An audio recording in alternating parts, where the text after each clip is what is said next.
नमस्कार, सभी का स्वागत है। आज हम एक बहुत ही दिलचस्प सफर पर निकलने वाले हैं। हम समझेंगे भगवान गणेश के पीछे छुपे गहरे सिंबोलिज्म को। देखिए, ये जो स्वरूप हम देखते हैं ना, ये सिर्फ एक मूर्ति नहीं है। अरे, ये तो ज्ञान का एक पूरा खजाना है। और देखिए, सबसे पहला सवाल और शायद सबसे जरूरी सवाल जो मन में आता है, वो यही है। एक इंसान के शरीर पर हाथी का सिर, ये कॉम्बिनेशन थोड़ा अजीब लग सकता है ना? पर यकीन मानिए, इसके पीछे का जो प्रतीकवाद है, जो सिंबलिज्म है, वो बहुत गहरा है। तो चलिए साथ मिलकर इस रहस्य को सुलझाते हैं। अच्छा, तो हम इससे कैसे समझेंगे? हमारा रोड मैप कुछ ऐसा रहेगा। सबसे पहले जानेंगे कि प्रतीक यानी सिंबल्स इतने जरूरी क्यों हैं। फिर हम गणेश जी के स्वरूप को डिकोड करेंगे, उनके साथी और औजारों के बारे में बात करेंगे, उनकी जन्म कथा के पीछे का मतलब समझेंगे और आखिर में ये सब हमारे लिए क्या मायने रखता है, इस पर गौर करेंगे। तो चलिए शुरू करते हैं हमारे पहले पड़ाव से। ये समझना बहुत जरूरी है कि आखिर प्राचीन ऋषियों ने देवी देवताओं को समझाने के लिए शब्दों से ज्यादा तस्वीरों यानी सिंबल्स का इस्तेमाल क्यों किया। जरा सोचिए इस बारे में। शब्द जो होते हैं ना, वो समय के साथ बदल जाते हैं। आज एक शब्द का कुछ मतलब है, 100 साल बाद शायद कुछ और हो जाएगा। भाषाएं भी बदल जाती हैं। लेकिन एक प्रतीक, एक इमेज, जैसे गणेश जी का ये रूप, ये हमेशा एक जैसा रहता है। इसका अर्थ यूनिवर्सल है, सार्वभौमिक है। ये किसी भाषा या समय का मोहताज नहीं है। और बस यही वजह है कि सिंबल्स को चुना गया, ताकि जो ज्ञान है, जो विजडम है, वो अपने सबसे प्योर फॉर्म में सदियों तक, हजारों सालों तक सुरक्षित रह सके। तो गणेश का ये रूप, ये महज एक मूर्ति नहीं, ये ज्ञान का एक टाइमलेस सोर्स है। ठीक है, तो अब जब हम सिंबल्स की इम्पोर्टेंस समझ गए हैं, तो चलिए गणेश जी के स्वरूप को ही डिकोड करते हैं। उनके शरीर का, आप कह सकते हैं, हर एक हिस्सा एक बहुत ही पावरफुल क्वालिटी और फिलॉसफी को दर्शाता है। ये सिर्फ एक तस्वीर नहीं है, ये तो गुणों का एक पूरा मैप है। चलिए इसे एक एक करके समझते हैं। सबसे पहले हाथी का सिर, ये सिंबल है बुद्धि का, विवेक का।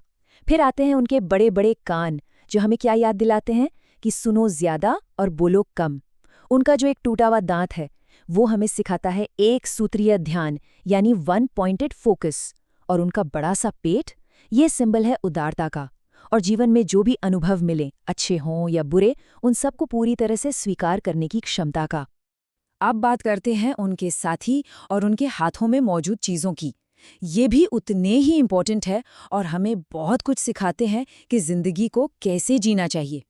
कभी सोचा है इसके बारे में? एक इतना विशाल हाथी और सवारी किसकी? एक छोटे से चूहे की। पहली बार में तो ये बिल्कुल इम्पॉसिबल लगता है, एक पैराडॉक्स जैसा, है कि नहीं?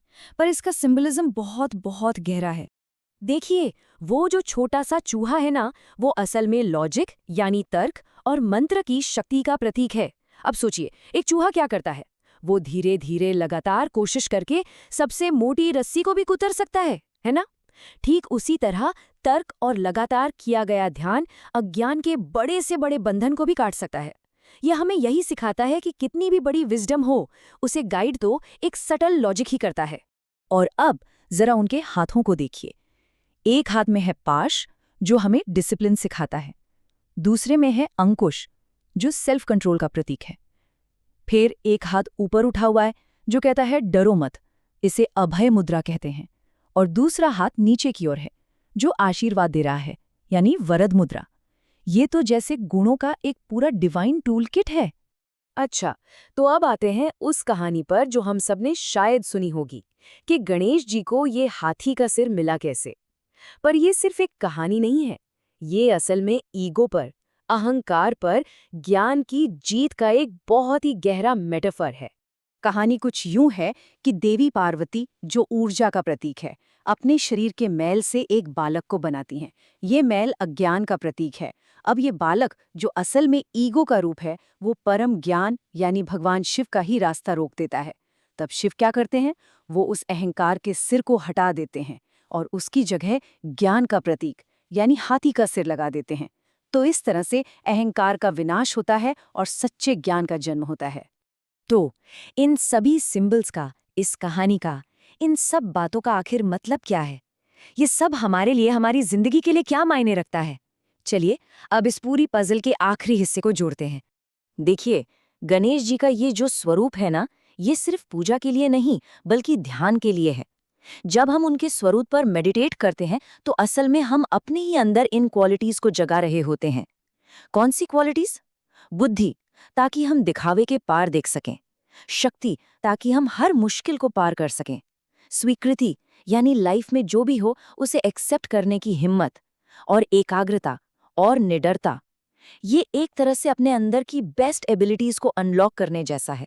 और आखिर में मैं आपको बस एक सवाल के साथ छोड़कर जाना चाहता हूँ। सोचिएगा इस पर, जब अहंकार की जगह ज्ञान ले लेता है तो क्या होता है?